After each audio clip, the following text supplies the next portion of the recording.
Ата-бабамыздан қалған 5 насихат. Бірінші, орынсыз өтірік айтпа. Себебі өтірік несібеңді жеп қояды. Екінші, ішімдік ішпе. Себебі шарап сауапты жеп қояды. Үшінші, басыма іс түсті деп қайғырма. Себебі қайғы өміріңді жеп қояды. Төртінші, садақа бер. Өйткені садақа бәлені жеп қояды. Бесінші, әр нәрсеге қанағат ет. Қанағат күнәні жеп қояды. 80-нен асқан қариядан біреулер көп жасадыңыз, дүниенің қызығы неде екен деп сұрайды. Сонда қарт, сұрағандарың жөн, менде не қалды дейсің? Ет кетті, сүйек қалды. Тіс кетті, иек қалды. Алысқа көз жетпейді, қаттыға тіс өтпейді. Көк сауыр кебіс кидім, төрге шыққаны жоқ. Сұлудың бетін сүйдім, ерніме жұққаны жоқ. Жақсы ат міндім, тақымға жұққаны жоқ. Асылдан киім кидім, иығыма жұққаны жоқ. Мына жалған өмірде ынтымақ пен татулықтан асқаны жоқ. Дүниеден тату-тәтті өту ең бір ғанибет екен, деген екен. Есіңде болсын, мықтылар көп адамға ұнамайды, өйткені оларды бағындыру қиын. Біреу менде бауыр жоқ деп армандар, бар бауырмен араздасқан жандар бар. Тірісінде бағалаңдар бауырды, өлгеннен соң қапада боп қалмаңдар. Бауыр барда биіктерге самғаңдар, бауырмалдық қасиеттен таңбаңдар. Кімде кімнің көп болса егер бауыры, ол адамдар нағыз бағы жанғандар. Егер бір адам жайлы білгің келсе, ол туралы басқа адамдар не айтатынын тыңдама. Ол адам басқалар жайлы не айтады екен, соны тыңда. Адамдардың сізді ең көп жақсы көретін уақыты, оларға пайда келетін кезіңіз. Анау жаман, мынау жаман дей берме. Ең жаман деген пендеңнің күндердің күнінде бір жақсылығы болады. Өзің айналаға не шашасың, соны аласың. Күлсең бәрі күлімдейді, ашулансаң қаһарын бәрі саған төгеді. Елмен емес, әуелі өзіңмен жұмыс істе, өзіңді жөнде. Қазіргі жастардың хоббиі шағымдану және мағынасыз бос әңгімелер. Сәтсіз қарым-қатынастар, сабақтағы проблема, бастығым жаман. Мұның бәрі далбаса. Егер сенен ештеңе шықпай жатса, онда жаман тек сен ғана. Артыңнан өсек айтылып, сөз тасып жүр. Неге үндемейсің? Не дей аламын, ол иттердің тілін түсінбесем. Адамдар теңіз сияқты, жағасына қарап тереңдігін бағалай алмайсың. Бізді өмір өзгертеді дейміз, бірақ бізді өмір емес, айналадағы және жақын адамдар өзгертеді. Бауыр барда бақытсызбын дей көрме, өз басыңның қамын ғана жей көрме. Қан мен жаның бір тамырдан жаралған, бауыр барда бақытсызбын дей көрме. Кейде реніш, кейде ыза болса да, ақ көңілің қара шуға толса да, ең қымбаты, ең ардағы бауырың, арадағы жылулығы солса да. Ауыр айтпа, көңіліне қадама, жанжалдасып ала көзбен қарама, бауырыңды бауыр етім деп сана, екі туып бір қалғанға балама. Бір құрсақта бір жүректен шықтыңдар, бір ақылды, бір дүрсілді ұқтыңдар, бірге жүріп, бірге өсіп, ер жетіп, бір-біріңе шаранамен жұқтыңдар. Тірі кезде алыспаңдар, сақтаңдар, не жағдайда бір-біріңді жақтаңдар. Шайтан келіп күнәлісің деп қалса, періштедей бір-біріңді ақтаңдар. Адамдарға керек әркез жылылық, жылылықта жатыр үлкен сұлулық. Жылы-жылы сөйлеу керек әркімге, соның өзі қарапайым ұлылық. Бәрі бекер, қара нанға тойған соң қайғы нетер, қара суды ішсең де дәмі шекер. Алтындаған төсекте жатсаңдағы, денсаулығың болмаса бәрі бекер. Қара қоста болсаң да өмір өтер, Қаратауда жүрсең де көңіл жетер. Ай шарында үйіңіз болса дағы, берекесі болмаса бәрі бекер.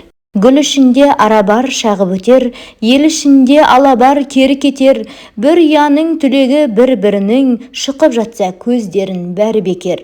Өрге баспай өтіріктің ары кетер, орнын таппай өсектің жаны кетер. Көңілге қарап сөйлеу ақылыңнан, ел жүрегін ауыртсаң бәрі бекер. Қалай тапсаң табысты солай кетер, адал болсаң арманға қолың жетер. Өзімшілдің өсегін құрт кемірер, өзің ғана ойласа бәрі бекер. Байды көрсе кейбіреу қарқ етер, кедей көрсе кердеңдеп ғарып етер. Бүгін тұлпар мінгенмен төрт тұрмаңдап, ертен жаяу қалсаңыз, бәрі бекер депті. Бармын дегенге баршылық, тармын дегенге таршылық, жоқпын дегенге жоқшылық, тоқпын дегенге тоқшылық келеді. Адамның сөзі қандай болса, өзі сондай. Көңілі қандай болса, өмірі сондай. Тәтең 9 болса да, әкең біреу болады, балаң 5 болса да, анаң біреу болады. Ата-ананың қадірі бәрінен де жоғары, разы қылған екеуін, екі өмірде оңады. Ақыл айтқыштар көп, қол ұшын созатындар аз. Сын айтатындар көп, жөн айтатындар аз. Әуелі адам болсаң өзіңді біл, адамға сөйлейтұғын сөзіңді біл. Әр жаста әрбір түрлі міндетің бар, қай жаста не істейтін кезіңді біл. Биікке шықсаң көңілің ашылар, жақсымен тілдессең зейінің ашылар. Ағайын жат болады алыс болса, жатта жақын болады таныс болса, дұшпан түгіл достарың табалайды, аяғың бір нәрседен шалыс болса. Жаманға дәулет бітсе ау айналар, жақсыға дәулет бітсе бақ байланар. Басыңа жазатайым бір іс түссе, арасы дос пен дұшпан абайланар. Қазақ болсаң қазақша сөйле, жердің иесі, тілдің иесі қазақ. Сабырға жетер дос жоқ, ынтымаққа жетер күш жоқ, тыныштыққа жетер бақыт жоқ, денсаулыққа жетер байлық жоқ. Жігіттің басында 3 гауһар болады, бірі ақыл, бірі сабыр, бірі көрегендік. Сол үшеуінің 3 жауы бар. Ақылдың жауы ашу, сабырдың жауы асығыстық, білімділіктің жауы көре алмау қызғаныш. Осылардан сақтан. Адал кәсіппен күн көре алмайтын, арам жемесе басы ауыратын иттер қай жерде де болса табылады.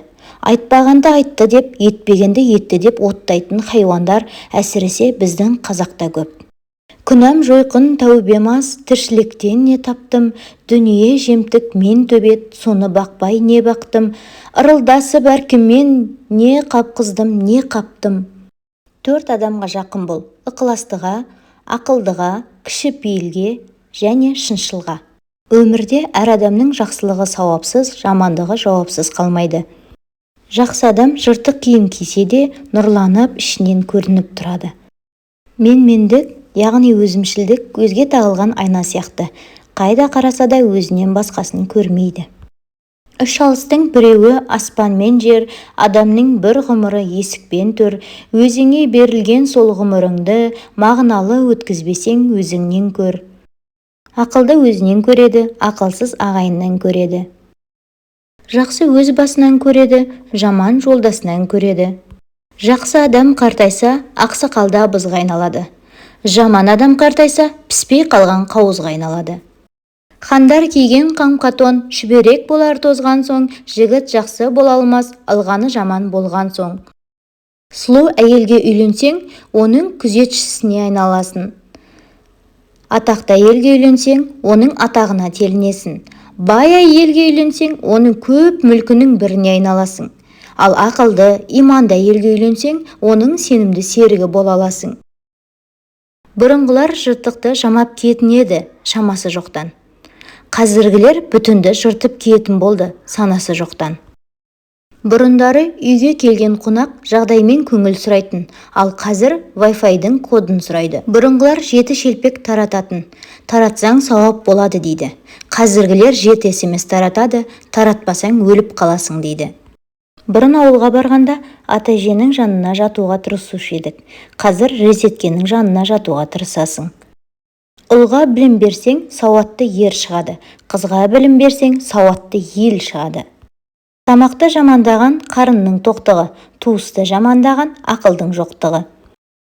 Егер де шешініп, ашық-шашық жүру Қазақстанды дамытады десек, Африка баяғыда дамып кетер еді. Сергелденге түссе мал жаман, ығыр болса ел жаман, үлгісіз пішсе тон жаман, төресі теріс би жаман, бесіктегі жас бала жетім қалса сол жаман. 6 қанат ағорда иесіз қалса сол жаман, жіліктері жылтылдап жаңа түскен келіншек жесір қалса сол жаман. Тоңқайып масақ термесе, өз күнін өзі көрмесе, 90-дағы шал жаман. Ағайын барды күндеп көре алмайды, жоқ болса жомарттық қып бере алмайды, кеткені берекенің сол болмаса, білмеген білген тілін неге алмайды. Екі көз бір-біріне дұшпан болып, болса да қандай жақын сене алмайды, ұрысса қатын бала әлде қандай үйіне бір-бірінің ене алмайды. Ғұмыры ит жығыспен бара жатыр, белгілеп бірін-бірі жеңе алмайды, көлденең ағайындар дәлелат қып, сіз бүйтіп бұзылмаңыз дей алмайды. Ағайынның азары болса да безері жоқ. Ағайын дегеніміз Тәңірдің бұйрығы. Оны сен таңдай алмайсың, тағдыр жолықтырады. Демек, ағайын сенің сынағың. Жаман болса төзесің, жақсы болса озасың. Сондықтан Алла тағала ағайынға қарасуды, көмектесуді, оны жақсылыққа шақыруды өз құлдарына текке міндет еткен жоқ. Құрметті көрермен, ана тіліміздегі контентті қолдай отырыңыз. Қарағаныңыз үшін көп рахмет. Арнама жазылуды ұмытпаңыз. Аман сау болыңыз.